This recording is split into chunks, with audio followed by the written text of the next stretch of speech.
Dalam urusan musibah itu cara pandang kita yang kita perlu benahi. Jadi gini, kalau musibah itu menimpa kepada Anda,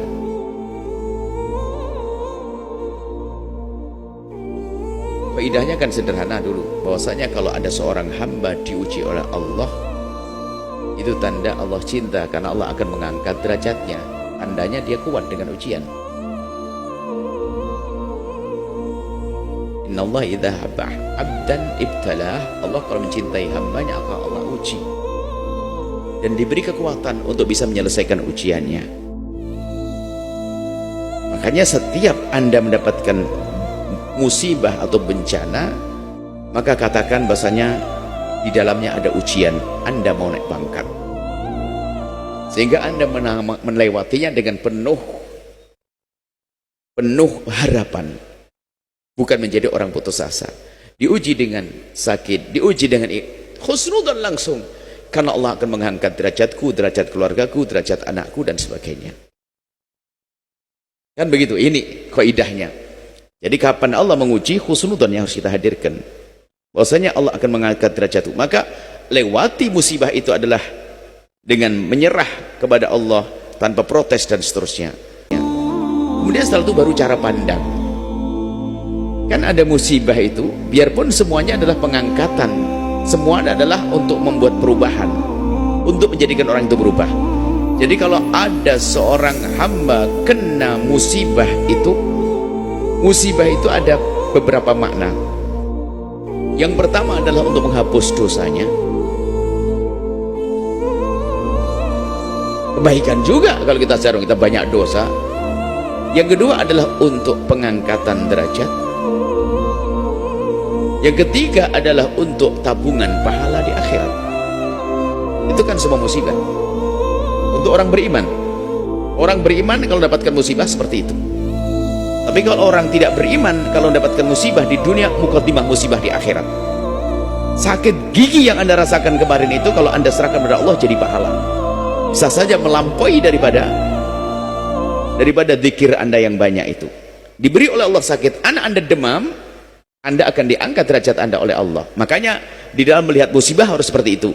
Cuma dalam menilai itu adalah yang harus waspada. Jika contoh pengampunan dosa, Anda boleh nunjuk ke sini. Jadi kalau Anda mendapatkan satu ujian, musibah, sakit dan sebagainya, Anda husnudzon, ini karena dosaku ya Allah, puji syukur padamu telah kuberi sakit, dan semoga dengan ini ampuni aku ya Allah, ampuni. Jadi kalau nunjukkan diri boleh, karena saya banyak dosa. Tapi kalau nunjuk ke orang, sedikit adab dong, bahasanya semoga Allah mengangkat derajatmu. Ini adab, jangan sampai tuh karena lu banyak dosa makanya, lah kan tidak enak, ini nggak punya adab. Adab menilai itu penting. Kadang-kadang kita salah memahami ilmu. Orang Jogja kena gempa bumi karena banyak dosa. Wah, dia kurang ajar. Kenapa ada kita katakan orang Jogja kena gempa bumi, semoga Allah mengangkat derajat mereka, Allah berikan pahala. Itu loh punya adab, tata krama. Karena bisa saja yang kena gempa itu nggak punya dosa dia. Orang sakit lama, ahli istighfar, kegencet. Loh. Jadi cara pandang aja. Anda punya tata krama dan kesomaan dalam pandang. Jadi kalau musibah menimpa orang lain, besarkan hatinya. Allah akan mengangkat derajatmu, Allah akan memuliakanmu, Allah akan gitu. Dan Allah mengampuni pakai gitu, tidak usah karena dosa-dosa. Aceh tsunami, karena di Aceh banyak dosa, banyak pezina. Loh, kalau urusannya banyak pezina dan pendosa, Cirebon juga harus kena tsunami dong.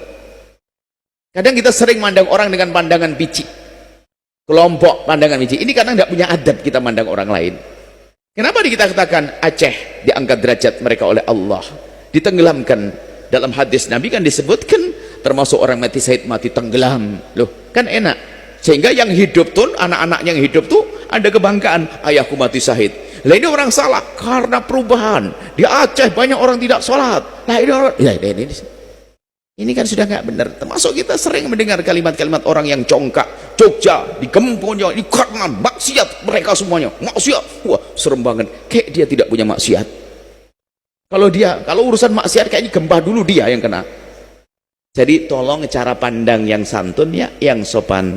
Kalau melihat musibah pada orang lain, jangan Anda mengingat dosanya. Bisa jadi bukan karena dosa, tapi karena Allah ingin mengangkat derajatnya. Tapi kalau menimpa kita, boleh ini karena dosa saya, lalu kita merenung dengan ibuku, dengan saudaraku, itu ampuni aku ya Allah, boleh seperti itu.